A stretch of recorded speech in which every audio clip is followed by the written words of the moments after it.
Trump's travel ban is back. I discussed this in a previous video. It's back. It's anti-Black, it's anti-immigrant, and it's very, very dangerous. So let's focus on what's really happening here. It's not just a recycled Trump era policy, okay? I want us to look at it for what it is. It's a calculated expansion of the original travel ban with new targets, new tiers, and a deeply racialized agenda.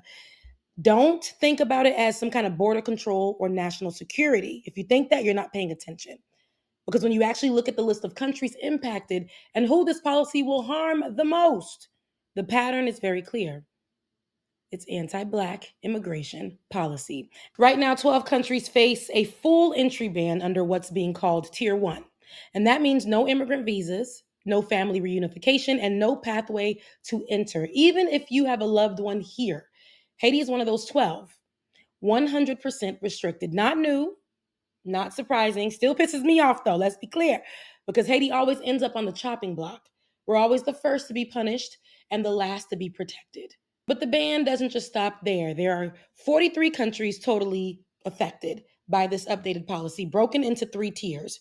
28 of those countries are majority Black. That's 65%.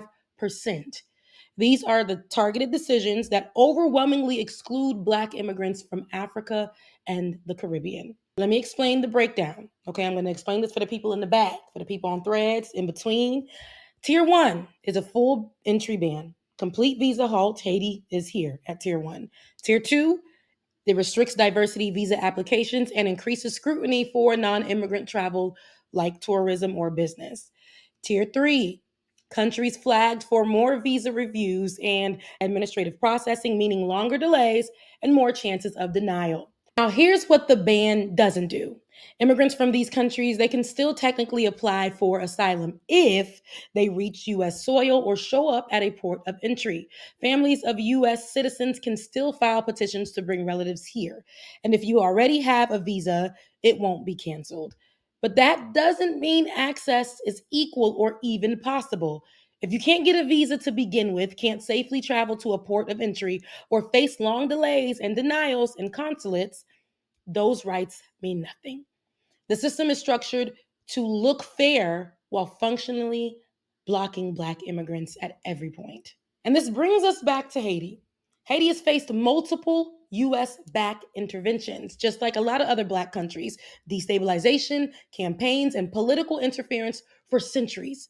For occupations to economic sabotage to quietly supporting corrupt regimes, America has played a central role in the collapse of a lot of Black countries' institutions. And now they want to act like these Black folks trying to flee their chaos in their countries are a threat to national security. That's not protection. It's giving punishment for surviving something that the US helped create. Meanwhile, white South Afrikaners, white South African Afrikaners are coming here to the US claiming asylum due to a lie. It was all a lie. It was all a lie. Guys, it was all a lie. She lied. White genocide. They're being let in quietly through humanitarian channels. No bans, no scrutiny, no headlines. Racial bias and how it gets written into policy. Black migrants facing real violence are pushed out.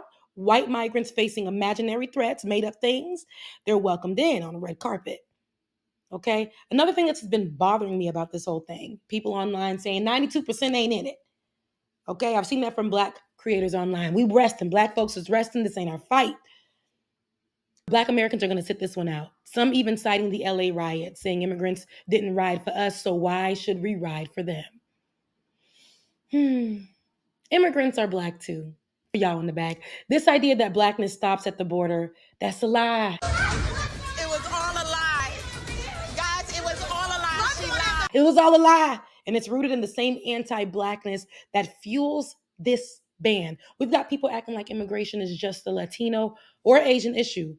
Black people are being detained. Black people are being deported. Black people are being erased from this country with policies like this. And if you think turning your back makes you safe, I said this before in my last video about the ban, it don't. A Black child fleeing a war in Congo and a Black child growing up in Baltimore both live under systems that treat their life as expendable. This is not time to pick and choose who deserves advocacy. And let's be honest, This is about ICE. Understand that ICE's role has expanded and given them more freedom to act like a national police force. Being stopped at the border isn't just the story. Trump is talking about raids, removals, and localized immigration crackdowns. If that sounds familiar, it should, because the last time ICE got that kind of power, if you recall, under Trump's first presidency, Black and brown neighborhoods were terrorized. They are building an infrastructure to criminalize migration and race. They want you to believe that this is immigration law, but I'd like for ideology to come to the front. Come take your rightful place in the front. The one that says who belongs here and who doesn't. So for everyone saying that this isn't their issue, this isn't our issue, when will it be? When ICE kicks in your neighbor's back door? When your coworker disappears? When your family gets caught in the sweep? Hmm? And I'm not giving a theoretical threat because that's what's happening right now. You could have been silent, but you chose to be xenophobic. We should have learned the first time when the Muslim ban dropped in 2017. People protested because they saw what was coming, and now it's happening again. This time to Black countries and Black immigrants. And the xenophobia is loud. The people impacted this time aren't getting the same headlines or empathy, sympathy. And that tells you exactly where Black immigrants sit in the hierarchy of who gets protected. Let's be clear. This is targeting people who look like me, like us.